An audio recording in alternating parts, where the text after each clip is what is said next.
Herkese yeniden merhaba, kanalıma hoş geldiniz. Eğer kanalıma ilk defa geliyorsanız ben Cansu.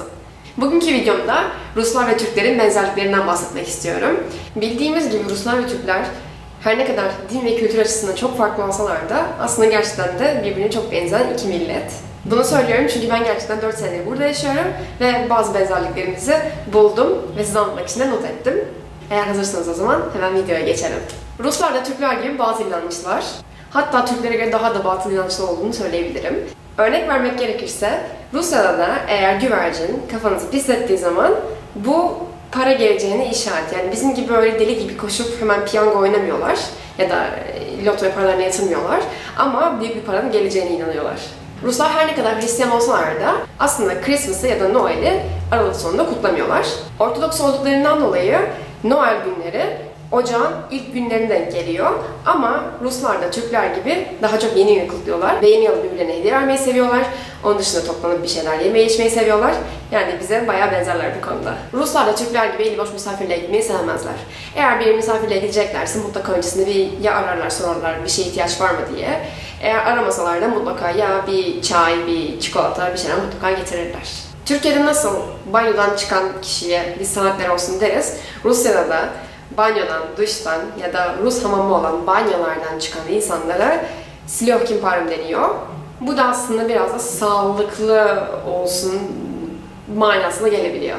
Türkiye'de aslında büyük şehirlerde çok kalmasa da bu düşünce genelde anneler kızlarının bir an önce evlenmelerini isterler.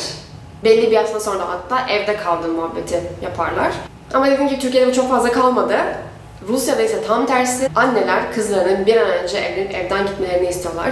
Yani eğer Rusya'da 24-25 yaşında bir genç kız, genç kadın evlenmemişse eğer, anneleri gerçekten bunu çok büyük sorun yapabiliyorlar ve direkt evde kaldığı muhabbetine girebiliyorlar. Bu da benzer bir noktamız olabilir aslında. Ruslar her ne kadar yalnızlığı sevseler de aynı ev içerisinde teyzeleri, amcaları, babaanneleri, anneanneleri, dedeleri beraber aynı evde yaşayabiliyorlar. Ve bu onlar için de normal bir şey. İki ülkede de toplu taşıma araçları içerisinde yaşlılara yer verme durumu var. Hatta Rusya'da yaşlı bir amca ya da teyzeye yer vermediğiniz zaman o kişiler size sesini yükseltip sizi yerinizden edebiliyor çok rahat bir şekilde. Ruslar da Türkler gibi turşu yapmayı da tüketmeyi çok seviyorlar. Düşünebildiğiniz her türlü sebzenin turşusunu yapabiliyorlar. Ve sonra onu afiyetle de yiyorlar. Her yemekte. Her ne kadar şimdiki modern dünyada kahve daha çok popüler olsa da Ruslar da Türkler gibi çayı her şeye tercih ediyorlar. Sabah kahvaltısından tutun da akşam yemeğine kadar her şeyin yanında mutlaka çay içiyorlar. Her ne kadar göze de kulağa da itici gelse de Rusların da Türklerin de yere tükürme alışkanlıkları var.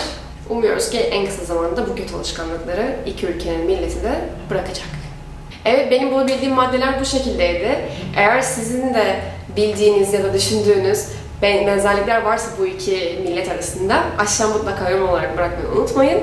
Videomu beğendiyseniz eğer beğen tuşuna basmayı ve kanalıma abone olmayı unutmayın. Bir sonraki videoda görüşmek üzere. Hoşça kalın.